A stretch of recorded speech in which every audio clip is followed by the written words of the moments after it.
Okay, this is an '04 Impala, and what happened on it is the motor. Actually, I don't think it's the motor. I really do think it's the switch that went out on it right here, because you could hear it. The window got stuck all the way down, and then you could hear it when you push the button that the motor was still trying to go down, but it would not go up. I had another Saturn that this happened to, and actually it was a little pin underneath here that got stuck down, but time was fast, so I did the actual job yesterday to get the window up, but I gotta switch out the motor, so I just put the door back on right now, and I got the window up so the person could drive around with it right now. But what I had to do to get the window out is there's a screw right here, there's a screw in here, and then there's two screws underneath here that you got to take out. But also, these are regular Phillips. These two down there are regular Phillips, and this is a regular Phillips. The crazy thing is you also have to take these two in here out, and these are Torx. So I didn't have my Torx set on me, so what I did is I used a really skinny tip flathead, and I took these screws out with a really skinny tip flathead. Then what you do is you pry up all the way around the door. After you got all the screws out, you pry up all the way around the door with the little pins that are in there, the little plastic clips that are holding them. There's plastic clips holding them so often. That wasn't the hard part to pop off. The plastic clips popped off pretty good. Along the door was the plastic insulation, and that was glued in really good. So it was hard to get the plastic insulation unglued for it. But after we got that off, this whole panel comes off. When you take these screws out right here, before the whole panel comes off, I'm sorry, when you take these Torx off in here, when you take the Torx off in here, and when you take this out right here, disconnect this clip from the back, and you could take this plastic piece off right here. After you disconnect this clip, that's before you pull this off. And then after you unscrew this plastic piece will come out, and you disconnect this and this. You disconnect them from the back and pull this plastic piece out. Behind here into the door, there's two screws from this to the metal piece in here, and two screws that go in to the door that hold this whole panel on. These are Torx right here, the same size Torx as are down here. You have to take those Torx off for the panel to come off, or it won't come off.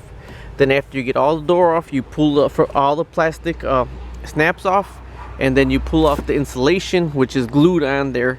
You have the clear piece right here. Okay, just give you an idea, I did the job yesterday. I wish I would have videoed it, but I was running out of sunlight.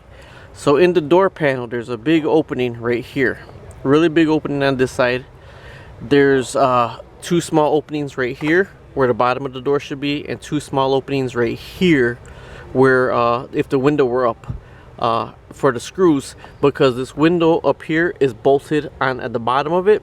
About right here is bolted on a plastic clip. I mean, it's glued onto a plastic clip, and it's glued onto a plastic clip that are screwed in there with 10mm nuts. So when the window lowers, if it's right now, there should be holes right here that you could unscrew it at. But when it lowers down, there's holes right here that you could unscrew it at, and then there's holes right here that you could unscrew it at. Also, there's 5 10mm nuts, one right here, 3 right here, 2 down here. Well, it's more than 5, that's 6. So, excuse me, let the idiots pass by.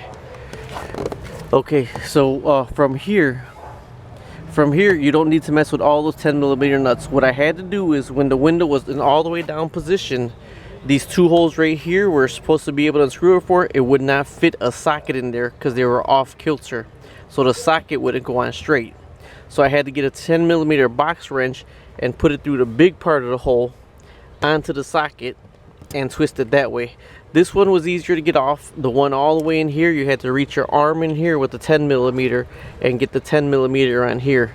Now it has to come all the way out. You got to take the 10mm bolt all the way out in order to raise the window all the way up. That doesn't fix the motor, that just gets you the window up, so your window would be up while you're driving around. Like, I'll do the video when I'm taking the motor out, but that's the easiest way to get your window up. Like I said, there's a big opening right here, and there's two. You can see the nuts, the 10mm nuts with the window up. They're at the bottom of the window on plastic clips. At the bottom of the window on plastic clips. So with the window all the way down, they're all the way down here. Now, like I said, there's two holes that just are there so that you're supposed to be able to get them off. but it sits off kilter, where I had to put a box wrench in the big hole with my arm and get them off. You'll be able to see them with a flashlight. Then after that, you just put the whole panel back together in reverse.